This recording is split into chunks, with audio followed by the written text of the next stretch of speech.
ভর সন্ধ্যাবেলায় চোরের ঘটনায় আতঙ্ক বাগদায়। বেরিয়েছিলেন পুজোর কেনাকাটা করতে, বাড়ি ফিরে দেখলেন সর্বস্ব খোয়া গিয়েছে। ভর সন্ধ্যাবেলায় ঘন্টা খান্ডেকের মধ্যে এমনই চুরির ঘটনায় উঠছে নিরাপত্তা নিয়ে প্রশ্ন। ঘটনাটি ঘটেছে বাগদা থানার সিন্দ্রাহানি গ্রাম পঞ্চায়েতের আকন্দতলা এলাকায়। সূত্রের খবর, দীনবন্ধু বিশ্বাস এবং অমৃত সরকারের বাড়িতে চুরির ঘটনাটি ঘটেছে। রবিবার দীনবন্ধু বিশ্বাসের বাড়ির সদস্যরা সপরিবারে স্থানীয় দত্তফুরিয়া বাজারে পুজোর কেনাকাটা করতে গিয়েছিলেন। ঘন্টা খানেক বাদে বাড়ি ফিরে এসে দেখেন বাড়ির সমস্ত আলো নেভানো এবং আলমারি ভেঙে নগদ টাকার সোনা দানা সর্বস্ব লুট করা হয়েছে। গৃহবধূ মৌসুমী বিশ্বাস জানান, প্রায় 16 ভরি সোনা ও নগদ 40,000 টাকা খোয়া গিয়েছে।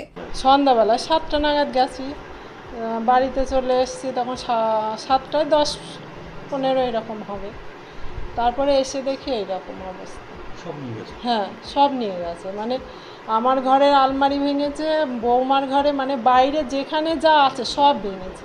তার স্বামী কাতারে মার্চেন্ট নেভিতে কর্মরত। ঘটনায় স্বাভাবিকভাবেই হতচকিত তিনি। ভর সন্ধ্যেবেলা হবে এটা আমি কোনোদিনই ভাবতে পারিনি, কারণ আমার পিছনের দিকেও একটা শাটার আছে, শাটারটা যদি আমি টেনে যেতাম তাহলে এই কাজটা হতো না।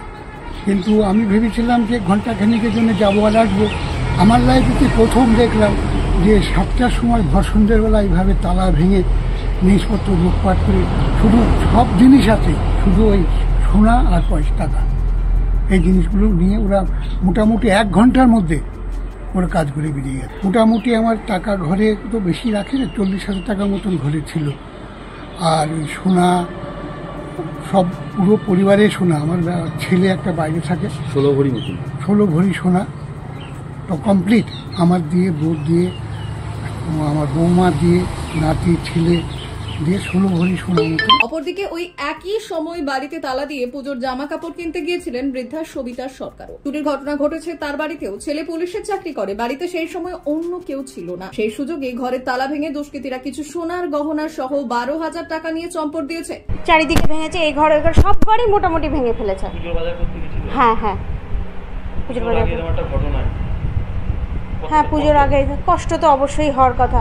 একটু একটু করে জমানো জিনিস, কত যত্নের শখের জিনিস, এত নষ্ট, এইভাবে চলে গেলে তো কষ্ট তো হয়ই না। স্বাভাবিকভাবেই পুজোর আগে ভর সন্ধ্যেবেলা লোকালয়ের মধ্যে এইভাবে দুঃসাহসিক চুরির ঘটনায় চাঞ্চল্য ছড়িয়েছে এলাকায়। আশপাশে কোনো জানবি লোক আছে এটাই সন্দেহ, না এইভাবে ইনফরমার না থাকলে তো কাজ করতে পারেনি। 1 ঘন্টার মধ্যে বেরিয়ে গেছে, বাড়ি এসছে আবার দেখে নেই। ব্যুরো রিপোর্ট, ভুবনগ্রাম সংবাদ।